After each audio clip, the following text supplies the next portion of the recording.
예. 오늘 하나님 앞에 나와 예배드린 우리 사랑하는 성도님들을 주의 이름으로 환영하며 축복합니다.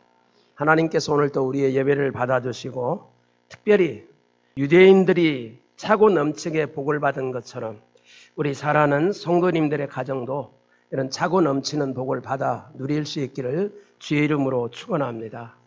우리 옆 사람들을 보면서 잠깐 인사하겠습니다. 당신은 보배롭고 존귀하고 사랑받을 만한 하나님의 걸작품입니다.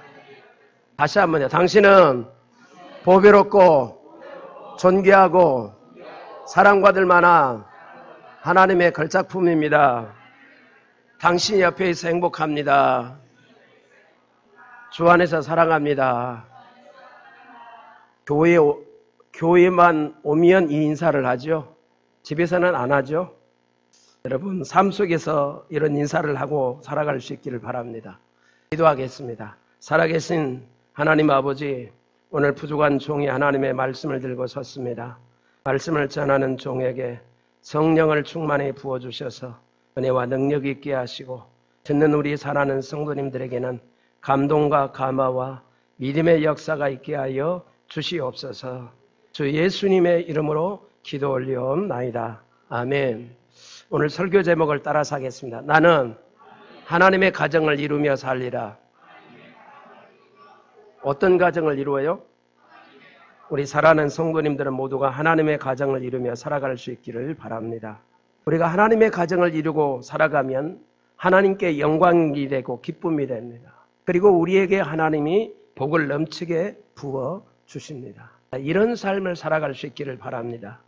이 지구상에서 처음 민족의 시작부터 수천 년 동안 대대로 하나님을 믿어온 가정 중심의 이제 민족이 있습니다. 그는 누구냐면 유대인들이라고 말할 수 있습니다. 유대인들은 나라가 멸망해서 또 여러 곳에 흩어져서 핍박을 받고 극심한 어려움 중에도 결코 그들은 하나님을 포기하지 않았습니다. 그런데 그 신앙을 어떻게 유지해 갔느냐? 가정 중심으로, 가족 중심으로 그 신앙을 유지해 갔습니다. 그 결과 나라가 없는 민족으로 2000년 동안 이 세계에 있었지만 1948년 이스라엘이라는 한 나라로 그가 독립을 하게 되었습니다.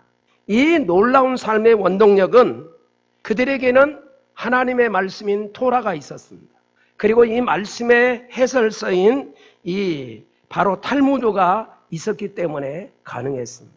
그런데 이 토라 말씀 중심을 어디에서 모든 것들을 이어갔냐면 가족 중심의 삶에서 그들이 이 신앙을 이어갔던 것입니다. 이스라엘의 토라 해설서인 탈무드는 세계 최고 제대 재상의 책입니다. 이 탈무드는 가정에 대해서 이렇게 말합니다. 가정이란 사람이 태어나서 최초로 입학하는 학교다. 이 가정학교의 선생님은 어머니요 아버지다. 여러분 학교마다 여태까지 다니셨는데 학교마다 교훈이 있었습니까? 없었습니까? 다 있었죠? 저도 중학교 때 학교의 교훈이 뭐였냐면 성실이었습니다. 고등학교 때의 교훈은 학교 다녔던 교회는 학교의 교훈은 신망에 왜냐하면 미션스쿨이었거든요. 그리고 이제 그 뒤에 제가 총신대학원을 다니면서 총신대학 다니면서 이때 학교에 또 5가지의 그런 목표를 향한 교훈이 있었습니다. 신자가 되라, 학자가 되라, 성자가 되라, 전도자가 되라, 그리고 목자가 되라. 여러분 우리 사랑하는 성도님들 지금까지 가정을 꾸려오면서 살아오셨는데 여러분의 가정에는 가정 교훈이 있습니까? 저희의 우때에서는 가정 교훈이 뭐였냐면 근검이었어요. 근데 저는 개인적으로 이 경천 애인이라는 그런 이제 하나의 교훈을 모토로 삼고 있습니다. 우리 사랑하는 성도님의 가정 가운데 이런 교훈들이 있습니까? 없다면 여러분들이 오늘 하나님의 예배를 드리고 가정의 교훈들을 하나씩 정해서 그 가정 교훈 이것을 모토로 삼아서 여러분들이 이제 신앙의 목표를 정하고 살아가는 성도님들의 가정이 될 수 있기를 주의 이름으로 축복합니다. 하나님께서 이스라엘 백성 민족의 시장인 아브라함이 하나님의 부름을 받아 가정을 시작할 때에 가정교육의 목표를 주셨습니다. 하나님께서 아브라함에게 주신 가정교육의 목표를 알면 하나님을 믿는 우리들이 어떤 가정교육의 목표를 두고 살아야 되는지를 알 수가 있게 됩니다. 여러분, 그렇다면 하나님을 믿는 자들로서 아브라함을 통해서 배우는 가정교육의 목표가 무엇일까요? 첫 번째 가정교육의 목표는 하나님의 말씀을 지켜 행하며 살게 하는 것입니다. 한번 따라서 하겠습니다. 나는 우리의 가정에 하나님의 말씀을 지켜 행하며 살게 하리라. 오늘날 우리는 하나님을 믿는 것에 만족을 해요. 근데 중요한 우리의 목표가 있어야 돼. 그게 뭐냐? 하나님의 말씀을 뭐 하는 거예요? 지켜 행하는 것입니다. 가정을 세우신 분은 하나님이십니다. 그러므로 가정을 이루며 사는 자는 하나님을 믿을 뿐만 아니라 그 하나님의 말씀을 지켜 행하면서 살아가야 합니다. 하나님께서 아브라함을 택하여 부르시고 12장에 부르셨는데 18장에 하나님의 사자를 통해서 그를 택한 그 이유, 가정적인 목표가 하나님께 있었던 것을 이야기를 합니다. 창세기 18장 19절입니다. 내가 그로 그 자식과 권속에게 명하여 여호와의 도를 지켜 의와 공도를 행하게 하려고 그를 택하였나니 라고 말씀을 합니다. 하나님께서 아브라함을 택하셔 부르신 목적이 있습니다. 그에게 하나님을 믿게 할 뿐만 아니라 뭘 말하냐면 아브라함의 그의 이제 자식과 권속들에게 하나님의 도와 의와 공도를 행하게 하려고라고 말합니다. 그러면 하나님께서 아브라함을 택하신 의도와 목적이 뭘까요? 하나님의 말씀을 궁극적으로 뭐 하도록요? 지켜 행하도록 하기 위한 것인 것을 볼 수가 있습니다. 아브라함을 하나님이 그런 의도로 부르셨다면 오늘날 하나님이 우리를 부르신 것도 예수를 믿는 데 만족하지 않으십니다. 그렇다면 하나님의 우리를 부르신 목적은 어디가 있을까요? 아브라함과 똑같이 하나님의 말씀, 그 말씀을 지켜 행하도록 하기 위해서. 이것이 우리에게만 멈추는 게 아니고 여기 보면 그의 자식과 권속에게 라고 말하고 있는 것을 볼 수가 있습니다. 여러분, 이 세상에서의 가정의 구성원들은 주로 어떻게 이루어집니까? 가정의 구성이 이루어지려면 먼저 가정이 되려면 두 부부가 있어야 되죠. 그렇죠? 그리고 이 부부 사이에서 자식을 낳아요. 그러면 그 숫자만큼 가족의 숫자를 이야기를 합니다. 그런데 유대인의 가정은 가족을 이야기를 할 때 그 숫자에다가 숫자 하나를 더 더하기를 합니다. 그래서 유대인의 가정은 항상 첫 자리가 누구냐면 하나님이에요. 그리고 두 번째가 뭐냐면 우리의 동양적인 개념하고는 다릅니다. 그들은 두 번째 자리가 뭐냐면 어머니입니다. 그리고 세 번째가 뭐냐? 아버지입니다. 그리고 네 번째 자리가 뭐예요? 자녀. 이렇게 이루어집니다. 그래서 유대인의 가족은 항상 뭐냐면 숫자를 이야기하면 그 가족 숫자에다가 플러스 하나가 있어요. 그래서 가족에서 식탁을 하는데 식사를 하는 식탁에도 의자가 가정 식구가 넷이다. 그럼 식탁에 몇 개가 있을까요? 네? 우리 뭐 4명이니까 4개만 있어야 되잖아요. 이스라엘은 아니에요. 5개. 또 여러분 하나의 잔이 있다면 잔을 모든 가족 한 사람 한 사람에게 잔을 놓는다면 잔이 몇 개를 놓을까요? 가정 식구에다가 하나를 더 플러스를 합니다. 이것이 유대인의 삶이에요. 그러면 유대인의 삶에서 가장 중요한 게 가족의 첫 자리는 주인은 머리는 누구라는 거예요? 하나님이에요. 그래서 그 하나님을 늘 마음의 중심에 모시고 살아갑니다. 그 다음에 두 번째는 뭐냐면은 두 번째는 어머니입니다. 어머니가 대단히 중요하죠. 유대사에서는 아버지보다도 어머니가 중요합니다. 왜냐하면 가정에서는 어머니가 차지하는 그 위치가 너무나 중요하기 때문에 가정을 이야기할 때는 어머니를 두 번째로 이야기를 하고 있습니다. 여러분 유대사회에서 유대인은 어떤 사람인 줄 아세요? 유대인은 아버지가 유대인이고 어머니가 유대인이면 그 자녀는 당연히 유대인입니다. 그런데 아버지가 유대인이고 어머니가 이방인이에요. 그럼 그 사이에서 태어나면 자식을 뭐라고 부를까? 유대인이라고 부를까? 이방인이라고 부를까요? 이방인이라고 불러요? 어떻게 그걸 알았어요? 어머니가 중요하니까? 더 설교 못하겠네. 맞습니다.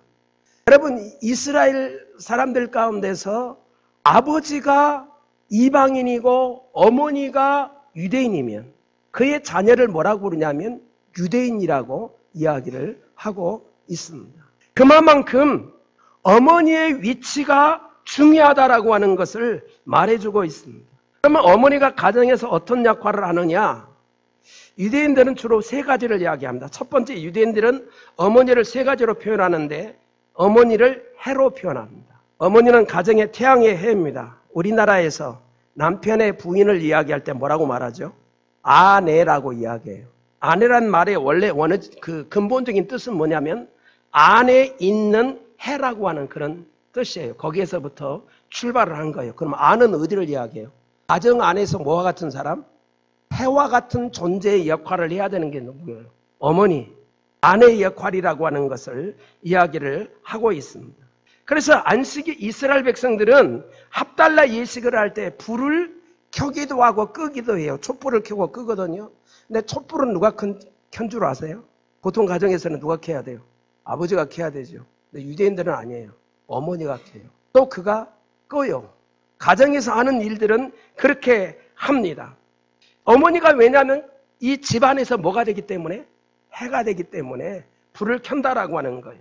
또 유대인들은 어머니를 뭘로 표현하냐면 난로로 표현합니다. 추운 곳에 있다가 집 안으로 들어오면 모두가 다 어디로 모입니까? 난로 있는 곳에 모이죠. 그래서 이곳에서 이야기도 하고 저런 음식도 난로 옆에서 먹고 또 모든 가족이 거기에 모이게 되는 것을 봅니다. 그런 것처럼 바로 어머니의 역할이 뭐냐면 가정에서는 난로의 역할을 해야 된다는 거예요. 따뜻한 그런 역할을 해줘야 된다는 거예요. 세 번째는 뭐냐면은 바로 어머니가 또 뭐냐면 우물로 표현합니다.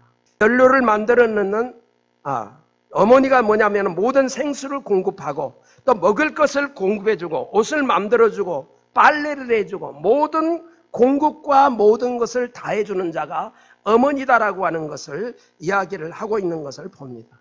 이런 중요성들 때문에 유대인들은 뭐냐면은 어머니를 굉장히 중요하게 여깁니다. 그래서 가정에서 가정교사가 누구냐? 오히려 아버지보다도 어머니의 역할이 굉장히 중요하다는 것을 말합니다. 그래서 여러분 신약에 가서 보면 이제 디모데서에서 바울이 디모데에게 말을 합니다.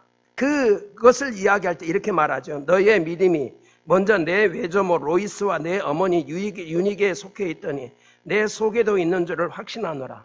오늘날 우리 동양사회 우리나라 같으면 뭔가 믿음의 가문이 있다면 누구부터 이야기하겠어요? 아버지부터 쭉 혈통을 이야기하겠죠. 근데 유대사에서는 그렇게 이야기 안 한다니까요. 어머니로부터 쭉 이렇게 이야기합니다. 너의 어머니, 너의 외조모 누구 이렇게 이야기하는 것을 말해주고 있습니다. 왜 유대인들은 이럴까? 유대인들은 중요한 것이 뭐냐면 가정교육의 핵심의 교사가 누구다는 거예요? 어머니라고 하는 것을 강조하고 있는 것을 봅니다. 그러면 아버지는 아무것도 아닙니까? 아버지는 아니에요. 아무것도 아닌 게 아니에요. 여러분 난로에 불을 넣게 되면 불을 넣는 일은 누가 하냐? 아버지가 해요. 기름을 만들어서 공급하는 일은 누가 하냐? 아버지가 해요. 다시 말하면 가정 밖에서 가정이 살아갈 수 있도록 모든 것들을 준비하고 만들어주는 일은 누가 한다는 거예요? 아버지가 한다라고는. 그래서 유대 사회에서는 이런 원칙을 가지고 살아가고 있는 것들을 볼 수가 있게 됩니다. 그래서 유대인의 가정의 순서는 하나님, 그 다음에 어머니, 아버지, 그리고 자녀가 되어지는 것을 봅니다. 근데 오늘날 우리나라는 어떻습니까? 오늘날 우리의 가정은 정반대의 역삼각형이에요. 우리의 가정의 중심은 누구예요? 아버지, 엄마요, 애들이에요. 누가 중심이요? 자, 애들이 고등학교 3학년이에요. 고3 입시생이에요. 그러면 온 가족이 뭐예요? 고3 입시생이에요. 맞아요? 오늘날 이 풍토가 우리나라가 그렇다라고 하는 거예요. 또 우리나라는 가부장 제도입니다. 그렇기 때문에 아버지가 엄하게 가정을 다스려야만 합니다. 여자는 시집 오면서부터 옛날부터 벙어리 3년, 그리고 기모거리 3년, 그래서 늘 지아비를 하늘처럼 모시고 살아가야 돼요. 그리고 어머니는 종입니다. 숙모입니다. 이렇게 살아가는 것입니다. 그런데 오늘날 예수를 믿어도 예수 믿는 신앙생활을 하는 우리 하나님의 사람들의 신앙의 모습을 보면 그들은 하나님은 어디에만 있냐면 교회에만 있어요. 집에 가면 교회 하나님이 계십니까? 안 계십니까? 한번 이야기 좀 해봐요. 계세요? 항상 내 안에 계세요? 내가 이야기한 것은 가정에 있냐고 물어봤어요. 가정에 있냐고요? 대답을 못하네요. 여러분, 하나님은 내가 어디에 있든지 항상 있어야 되면 특별히 교회만 있으면 안 돼요. 하나님은 교회 와서 예배만 드릴 때 하나님 찾고 집에서 살아갈 때에는 하나님도 없어요. 아닙니다. 가정에서 우리는 하나님을 모시고 그 하나님의 원칙을 따라서 우리가 살아가는 거 얼마나 중요한지 모릅니다. 그래서 우리는 하나님을 최고의 어른으로 모시고 그분의 말씀과 교훈을 따라서 가정이 되어질 때에 하나님의 말씀으로 살아가게 될 때에 그 가정이 건강한 가정, 복된 가정으로 세워져 갈 수가 있게 되는 것입니다. 그래서 탈무드는 가정에 대해서 이렇게 말합니다. 가정은 민족의 심장이다라고 이렇게 이야기를 합니다. 그래서 이들은 늘 가정이 하나님 안에서 건강에 세워져야 된다는 게 이들의 삶의 1순위예요. 그렇다면 가정의 원칙이 뭔지를 우리가 알고 살아가야 됩니다. 가정의 원칙은 뭐가 돼야 되겠어요? 한마디로 하면 하나님의 말씀이에요. 그렇죠? 당신 생각이 올라, 내 생각이 올라. 전부 다 보면 누구 생각이 올라요? 누구 생각이 올라요? 자, 제가 늘 하는 얘기지만 나를 향해서 손가락질하지 말고 여기를 향해서 한번 따야 그러고 한번 쏴봐요. 총을. 조윤솔 씨 한번 쏴봐. 따야 한번 해봐요. 잘 그대로 있어. 이대로 있어. 조윤솔 씨 손 들고 있어요 지금.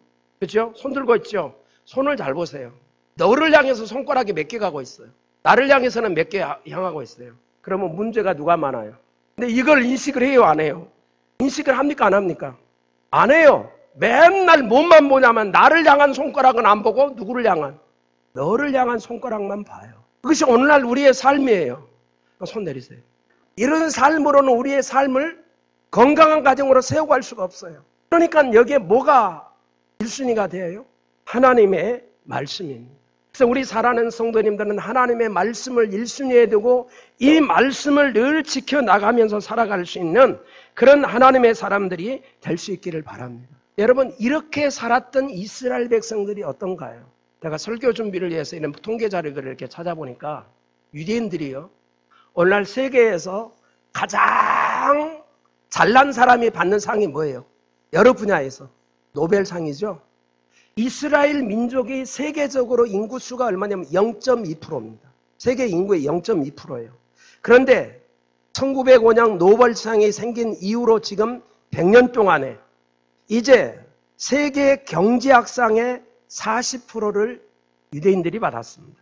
의학상의 28%를 유대인들이 받았습니다. 물리학상의 20%를 유대인들이 받았습니다. 화학상 20%, 문학상 12%, 0.2%의 인구인데 그렇게 많은 상을 받았어요. 또 이 세상에서 제일 잘 사는 나라가 어디예요? 미국이죠. 미국의 100만 장자의 40%가 유대인들입니다. 인구는, 미국에 있는 인구는 지금 미국 인구가 제가 알기로는 2억 5천에서 한 3억 정도 될 거예요. 그렇죠? 정확한지 잘 모르겠는데. 그런데 인구가 얼마냐? 유대인들이 600만 밖에 안 돼요. 600만이 미국에서 얼마를 차지해요? 100만 장자 40%예요. 어떻게 해서 유대인들이 이렇게 복을 받느냐 이 말이에요. 딱 한 가지입니다. 그들은 하나님의 말씀을 지켜 행하기 때문에 그렇게 복을 받는 거예요.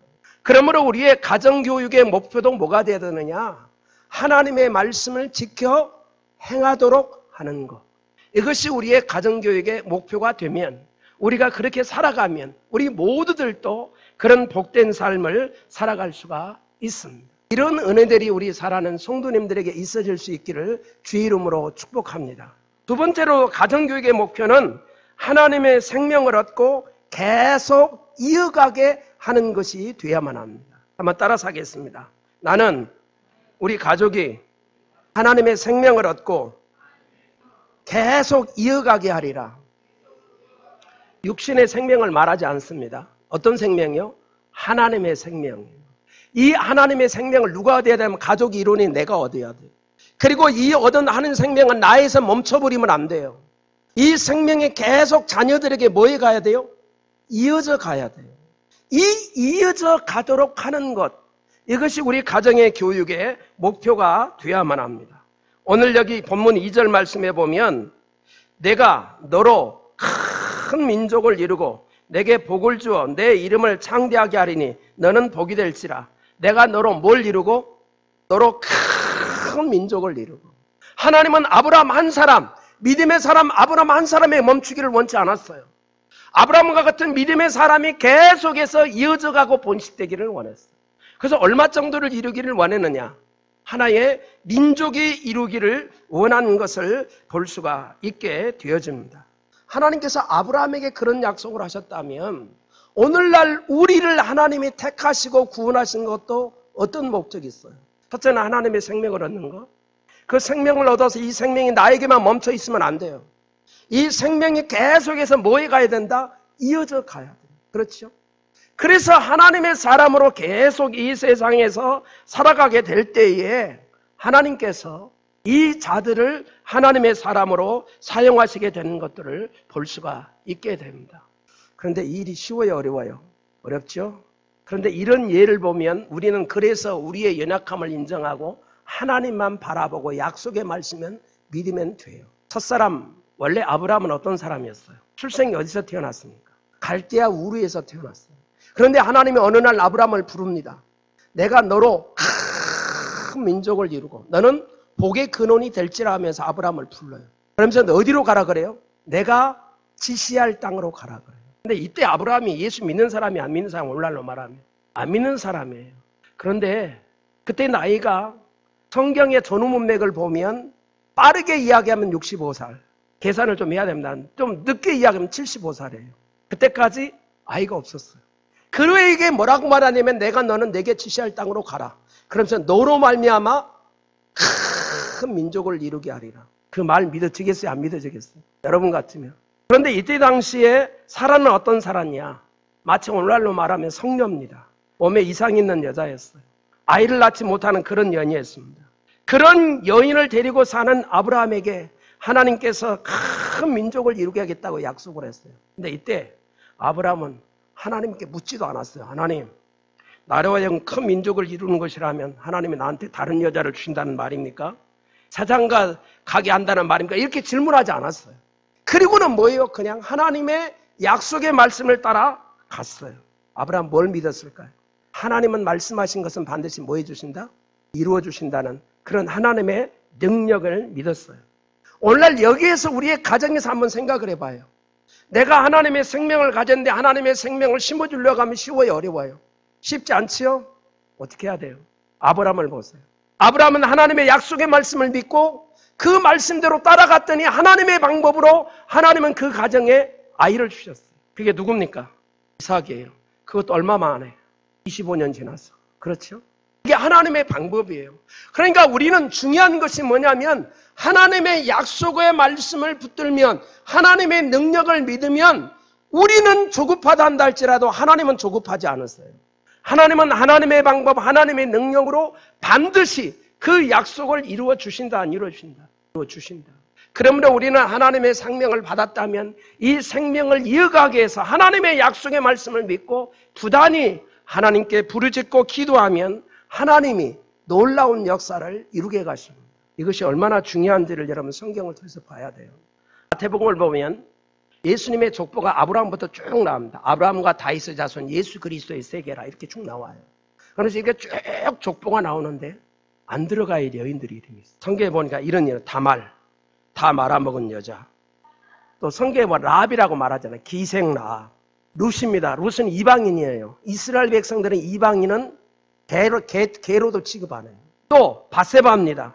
대낮에 목욕 한번 잘하다가 왕의 눈에 띄어서 왕의 부인이 된 여자. 마리아, 처녀가 애를 낳았어.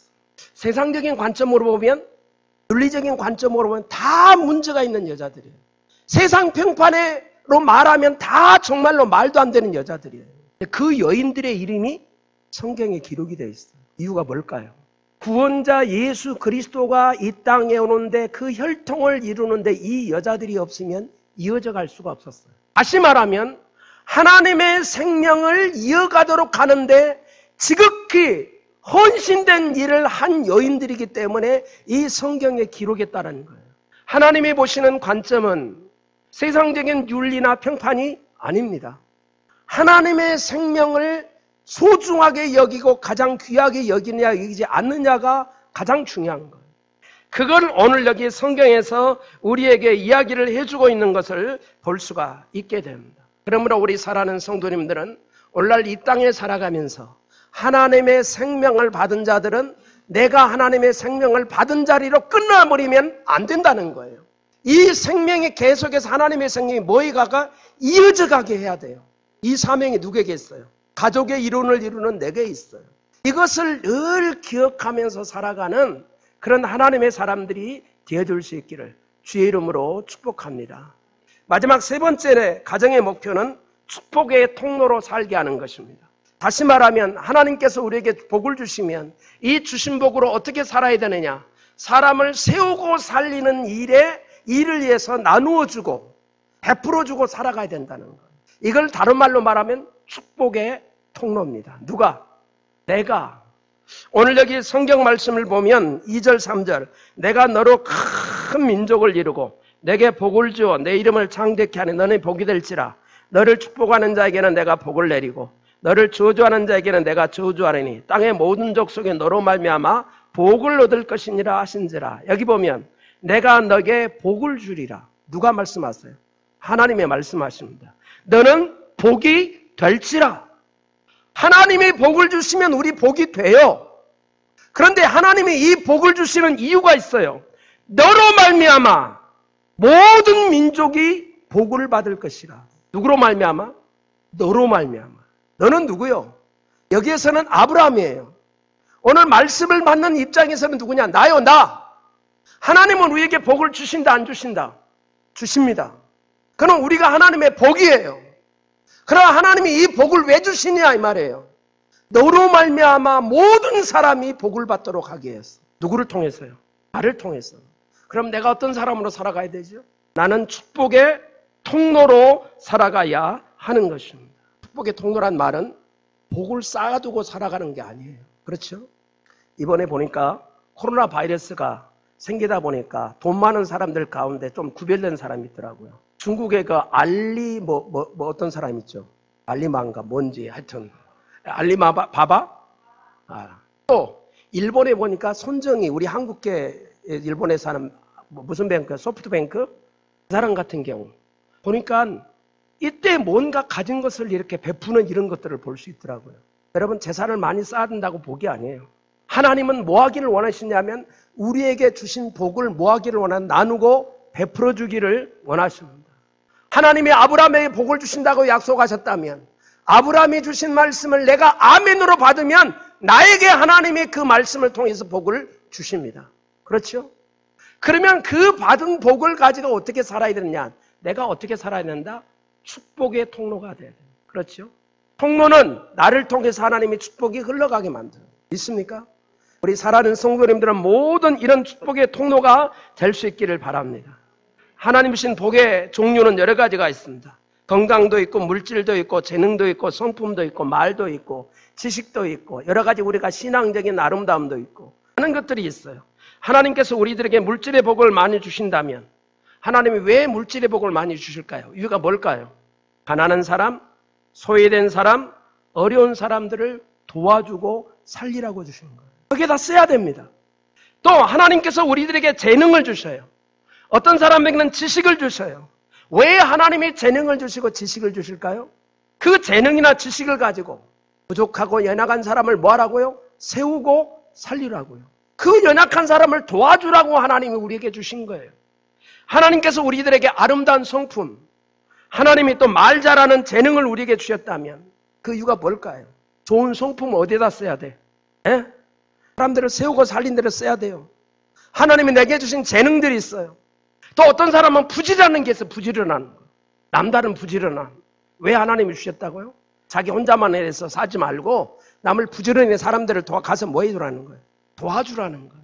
그런데 하나님은 한 가지만 사람들에게 복을 주신 게 아니에요. 각자 나름대로의 많은 복들이 있습니다. 하나님이 이 복을 주신 것은 나를 뭘로 사용하게 해서?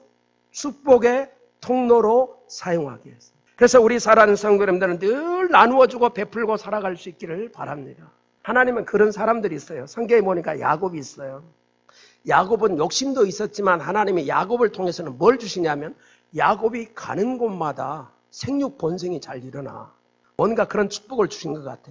야곱이 삼촌 라반의 집에서 20년 동안 머슴살이를 합니다. 근데 20년 동안 머슴살을 했는데 계속 야곱을 붙잡고 있어요. 이유가 뭘까요? 삼촌 라반이 붙잡고 있는 이유가 뭐예요?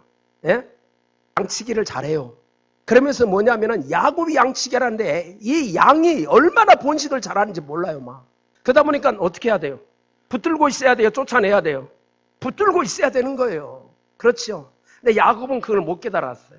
야곱은 처음 인생의 시작은 어떻게 살았냐면 아버지 것도 내 거, 형님 것도 내 거, 내 것도 내 거.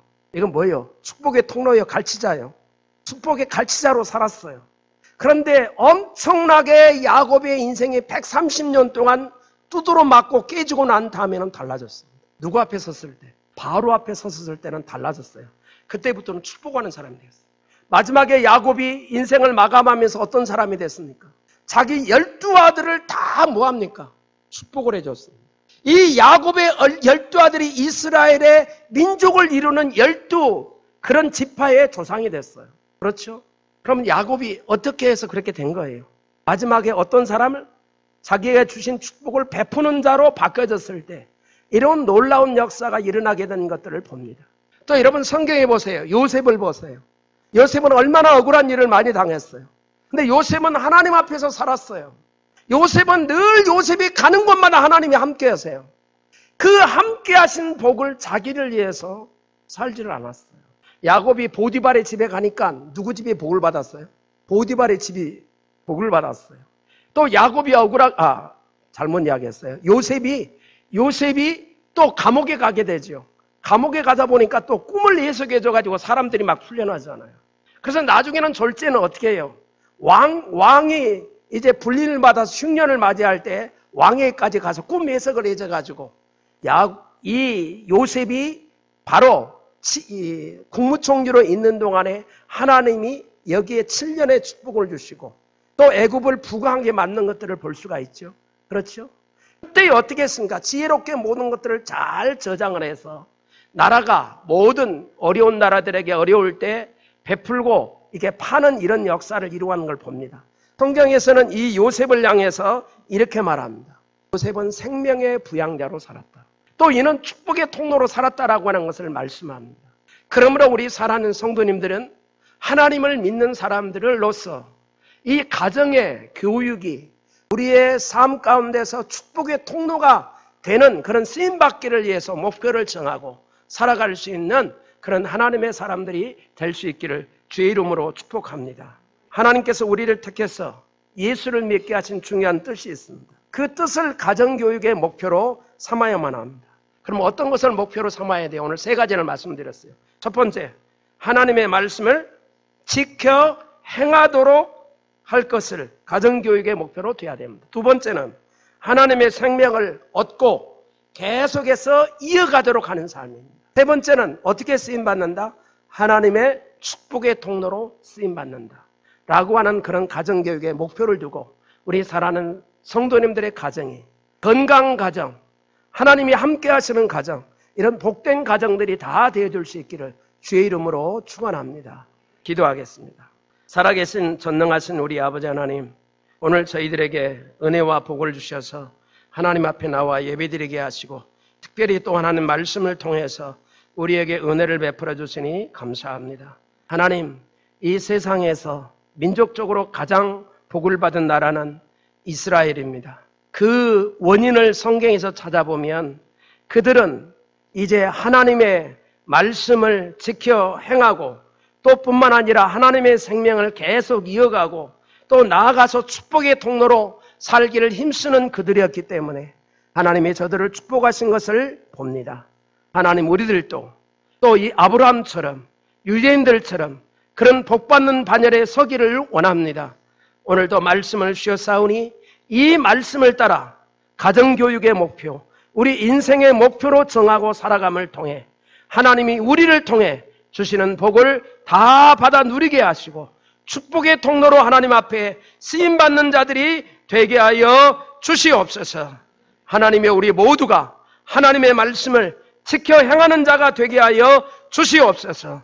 하나님의 생명을 얻는데 안주하지 않고 계속 하나님의 생명을 이어가는 삶을 살게 하여 주시고 또 나아가서 하나님이 주신 축복을 나누어주고 베푸는 축복의 통로로 살아가는 우리 모두들이 되게 하여 주시옵소서. 우리 사랑하는 성도님들은 다 이런 복된 삶을 살게 하시고 하나님께 기쁨이 되게 하여 주시옵소서. 거룩하신 예수님의 이름으로 기도 올리옵나이다. 아멘.